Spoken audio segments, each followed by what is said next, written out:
Good morning to all of you.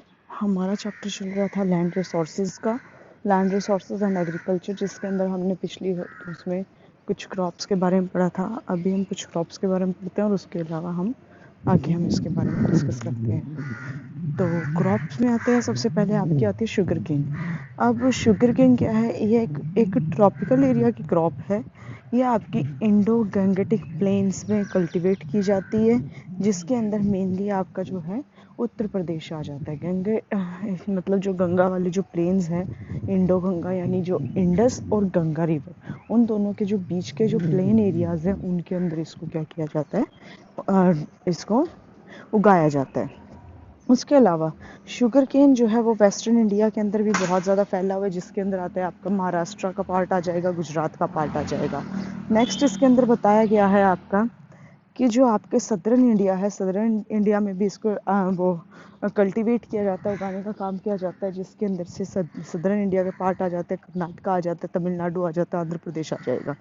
फिर India के बारे में बताया हुआ है कि इंडिया वर्ल्ड के अंदर सेकंड नंबर पे लार्जेस्ट शुगर केन प्रोड्यूस करने का देश आता है, कि ये कंट्री है, जो ब्राज़ील के बाद आते हैं आज सेकंड नंबर पे। यानी फर्स्ट नंबर पे ब्राज़ील है, सेकंड नंबर पे इंडिया है। इसके अलावा इसने कहा कि जो ये इंडिया जो है अप्रॉक्सीमेटली 23% आपके शुगर केन क्या है प्रोड्यूस करने का काम करता है। इसके अलावा जो कंट्री है, कंट्री का टोटल एरिया का 2.4% ऑफ टोटल एरिया जो एग्रीकल्चर का एरिया है, वो आपका सिर्फ और सिर्फ ये शुगर केन उगाने के लिए यूज़ किया जाता है।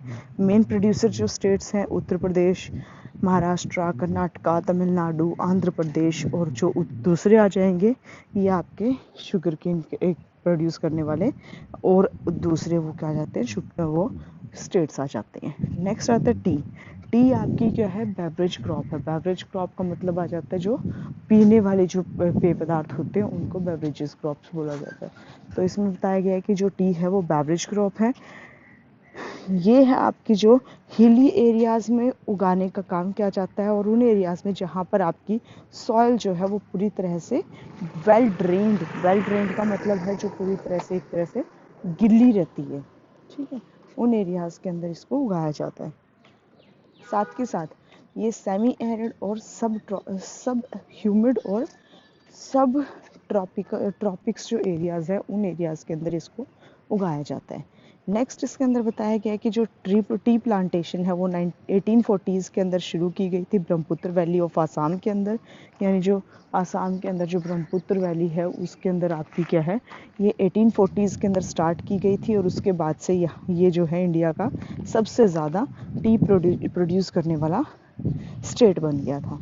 उसके बाद जो ये प्लांटेशन है ये आपकी कहाँ पर शुरू हुई? उसके बाद मतलब फिर सब हिमालय के कुछ सब जो सब हिमालयन रीजन्स हैं उनके अंदर स्टार्ट की गई थी, और इसके साथ साथ ये आपकी क्या है, वेस्ट बंगाल के अंदर दार्जिलिंग आ जाएगा, उनके अंदर ये आपकी स्टार्ट की गई थी। फिर आ जाता है टी जो है वो आपकी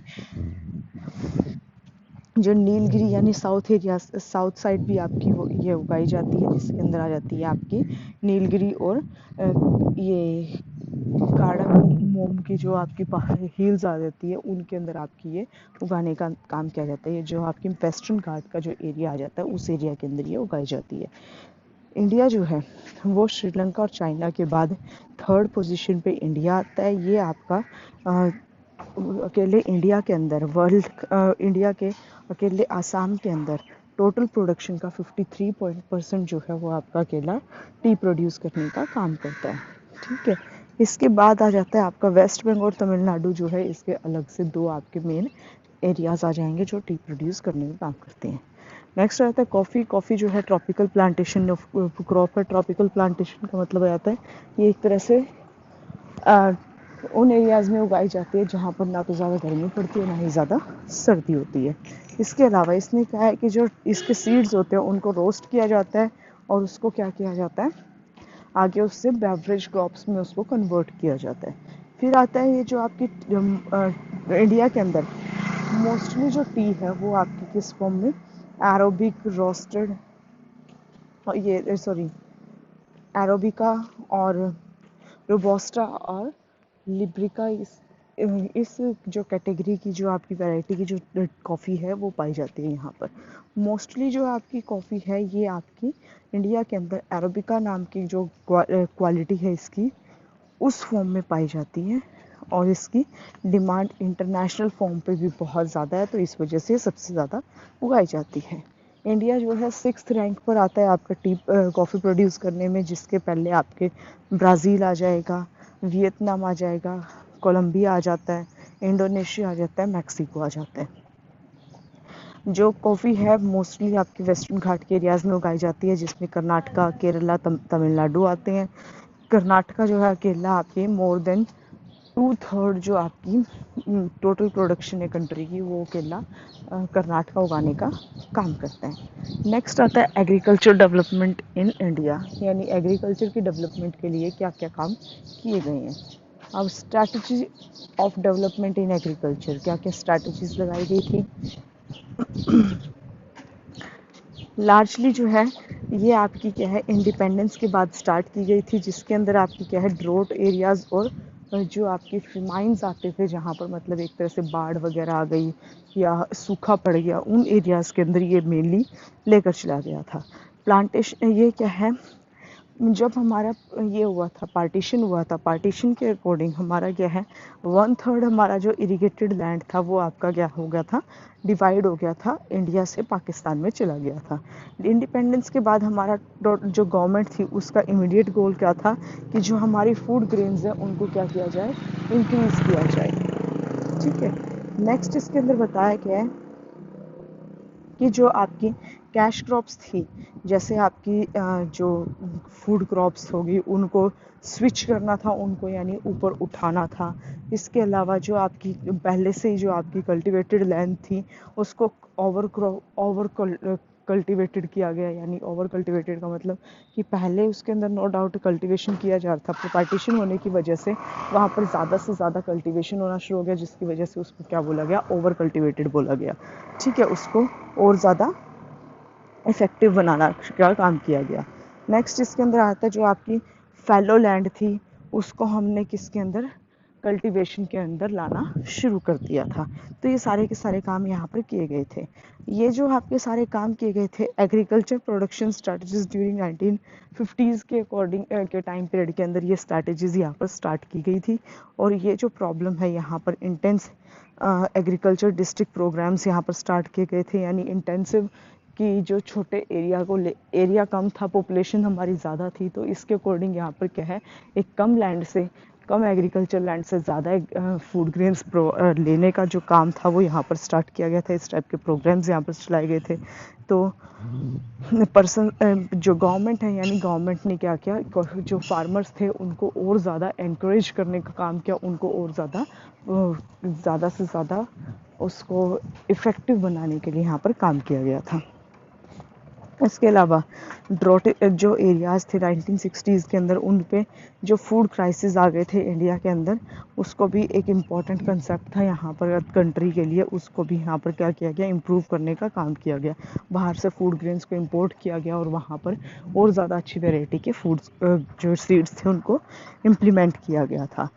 फिर 1960s के मिड में क्या हुआ, ग्रीन रेवोल्यूशन आई थी, जिसकी वजह से नई वैरायटी के सीड्स यहाँ पर वीट के आए थे, जो आपके कहाँ से, मैक्सिको से वीट के सीड्स लाए गए थे और फिलीपींस से राइस के सीड्स लाए गए थे, और उनको यहाँ पर कल्टीवेट किया गया था 1960s के मिड में। फिर क्या थी, पैकेज टेक्नोलॉजी को यहाँ पर इंट्रोड्यूस किया गया। पैकेज टेक्नोलॉजी यानी जो केमिकल फर्टिलाइजर्स थे उनके थ्रू हमने क्या किया, उसको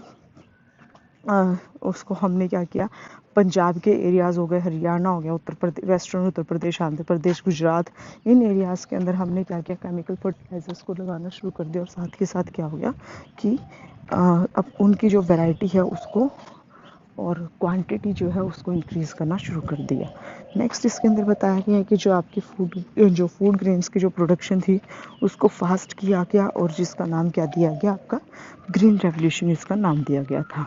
ठीक है, तो इस तरह से इसके अंदर कुछ काफ़ी सारे काम किए गए, जिसकी वजह से यहाँ पर जो एग्रीकल्चर है उसको और ज़्यादा इम्प्रूव किया गया और ज़्यादा इसको मतलब एक तरह से क्वालिटी को इंक्रीज़ करने के लिए, क्वांटिटी को इंक्रीज़ करने के लिए, एग्रीकल्चर को डेवलप करने के लिए यहाँ पर काम किए गए थे।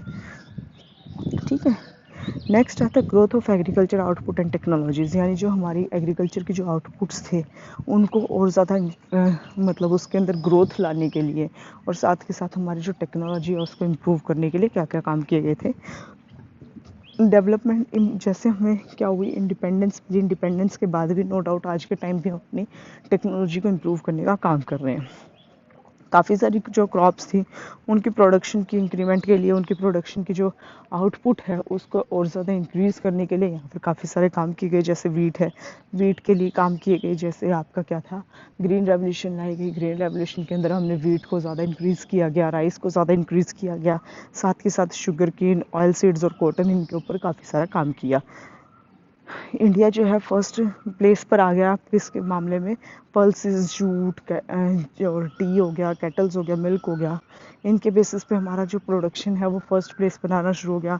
इसके अलावा rice, wheat, sugarcane, groundnuts हो गया, शुगर केन हो गया, वेजिटेबल्स हो गया, इनके बेसिस पे ये क्या है, सेकंड पोजीशन पे आना शुरू हो गया। तो इस तरह से हमने क्या यहाँ पर अपनी एग्रीकल्चर को ग्रोथ के लिए काफ़ी सारे यहाँ पर काम करना शुरू कर दिए थे। नेक्स्ट इसके अंदर बताया गया आपका कि 1950 से लेकर 2001-2 के बीच में हमने अपनी प्रोडक्शन को इतना इंक्रीज़ कर दिया कि पहले जो हमारी 20.85 जो आपकी मिलियन टन आपकी प्रोडक्शन हुआ करती थी, आज के टाइम 54.66 हमारी जो है मिलियन प्रोडक्शन यहाँ पर होनी शुरू हो गई थी। मॉडर्न टेक्नोलॉजी के अंदर हमने क्या किया कि नई नई मशीनरीज़ को डेवलप करना शुरू कर दिया, केमिकल फर्टिलाइजर्स को लाना शुरू कर दिया और साथ के साथ और भी काफ़ी सारे फंक्शंस यहाँ पर लाने शुरू कर दिए थे। ठीक है, तो ये आपका एक थोड़ा सा एक तरह से जो हमारी डेवलपमेंट थी एग्रीकल्चर के अंदर वो उस चीज़ के लिए क्या क्या कदम उठाए गए थे उस चीज़ के बारे में यहाँ पे ये कंसेप्ट था। इसमें अगर कोई प्रॉब्लम है तो आप मुझे बता देना, अदरवाइज़ एक बार आप रिवाइज़ कर लेना अपनी बुक के अकॉर्डिंग, वहाँ से आपको प्रॉपर फॉर्म में इसके बारे में पता चल जाएगा। मैंने आपको थोड़ा सा यहाँ पर ओवरव्यू दे दिया है, जो आप बुक के अंदर से पढ़ोगे तो आपको ये कंसेप्ट जो है प्रॉपर फॉर्म में समझ आ जाएगा। फिर भी अगर कोई प्रॉब्लम आती है तो आप मुझसे पूछ सकते हो। ओके।